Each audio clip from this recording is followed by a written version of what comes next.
السلام علیکم ورحمۃ اللہ وبرکاتہ۔ ناظرین اکرام، رجب المرجب کا مہینہ شروع ہونے والا ہے۔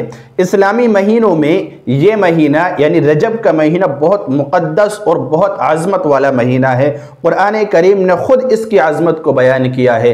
خود نبی پاک علیہ السلام رجب کا چاند دیکھ کر ایک دعا پڑھا کرتے تھے، وہ دعا میں آپ کو اس ویڈیو کے اندر بتاؤں گا، اور رجب کے مہینے میں ہمیں کون سا وظیفہ کرنا چاہیے تاکہ اللہ رب العزت ہماری ہر مراد کو پورا کر دے۔ جو مرادیں ہوتی ہیں اور لوگ پریشان ہوتے ہیں، بہنیں پریشان ہوتی ہیں کہ ہماری مرادیں پوری نہیں ہو رہی اور دعائیں قبول نہیں ہو رہی، تو اس رجب کے مہینے میں آپ جمعے کی شام میں، یعنی پورے مہینے میں 4 جمعے آئیں گے، تو ہر جمعے کی شام جمعرات کے بعد جو آتی ہے جمعے کی شام، اس میں آپ کو ایک وظیفہ کرنا ہے۔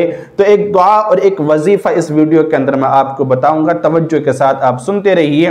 یہ کام آپ کر لیں گے تو پھر آپ کی ہر حاجت پوری ہوگی اور اللہ رب العزت سے جو مانگو گے وہ آپ کو ضرور نصیب ہوگا۔ آپ ایک مرتبہ یہ وظیفہ ضرور کیجئے۔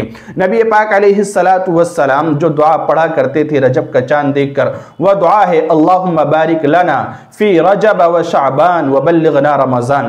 رجب کا مہینہ جب شروع ہو جائے اور ہمیں پتہ چل جائے 2-4 دن میں ہی سٹارٹ ہو جائے گا، آج میرے خیال سے 29 تاریخ ممکن ہے آج سٹارٹ ہو جائے، چاند نظر آ جائے یا پھر کل نظر آ جائے، تو رجب کا مہینہ جب سٹارٹ ہو جائے تو آپ چاند دیکھ کر یا 1-2 دن کے بعد جب آپ کو پتہ چلے رجب کا مہینہ شروع ہو گیا تو یہ دعا آپ ضرور پڑھیں۔ اس دعا کے آپ ترجمے پر غور کریں، کتنی مقدس اور کتنی اہم دعا ہے۔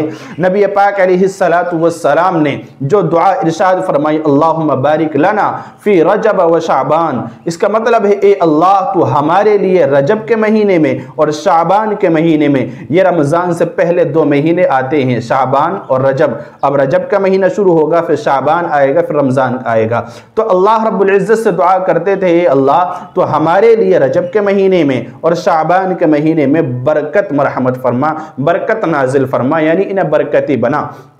اور پھر دعا کرتے تھے وَبَلِّغْنَا رمضان، اور ہمیں خیریت کے ساتھ، عافیت کے ساتھ، صحت اور تندرستی کے ساتھ رمضان المبارک کے مہینے تک پہنچا دے تاکہ ہم رمضان کے مہینے کے اچھی طرح سے استقبال کر سکیں۔ تو یہ اس دعا کا مطلب تھا جو میں نے مختصر الفاظ میں آپ کو بتلایا۔ تو یہ دعا میں آپ کو دکھا بھی رہا ہوں اسکرین پر، یہ دعا آپ ضرور پڑھیں اللہم بارک لنا فی رجب و شعبان وبلغنا رمضان۔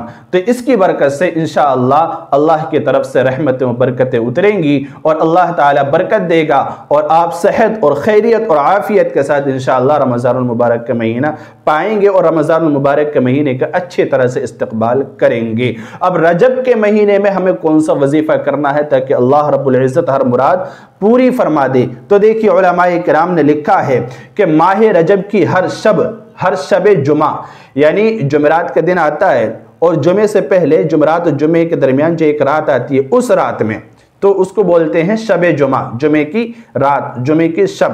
تو عشاء کے بعد، جمعے کی شب میں عشاء کے بعد 2 رکعت پڑھنی ہے، اور 2 رکعت نماز اس طرح پڑھنی ہے، نفل کی نیت سے پڑھنا ہے، اور پہلی رکعت میں سورہ فاتحہ کے بعد سورہ بقرہ کا جو آخر رکوع ہے، جو آمن الرسول بما انزل الیہ جو آیت آتی ہے، یہاں سے لے کے سورت کے آخر تک 2 آیتیں ہیں یہ بڑی بڑی، ان آیتوں کو پہلی رکعت میں 7 مرتبہ آپ کو پڑھنا ہے۔ 7 مرتبہ سورہ فاتحہ کے بعد پہلی رکعت میں آمن الرسول سے آخر تک کافرین تک جو ہے یہ پڑھنا ہے 7 مرتبہ پہلی رکعت میں، اور اس کے بعد رکوع سجدہ کر کے رکعت پوری کر دینی ہے۔ پھر دوسری رکعت میں سورہ فاتحہ کے بعد سورہ حشر کی جو آخر کی 3 آیتیں ہیں، آخر کی 3 آیتیں ہیں، هو اللہ الذی لا الہ الا هو عالم الغیب والشہادۃ هو الرحمن الرحیم هو اللہ الذی لا الہ الا هو الملک القدوس السلام المؤمن المہیمن العزیز الجبار المتکبر۔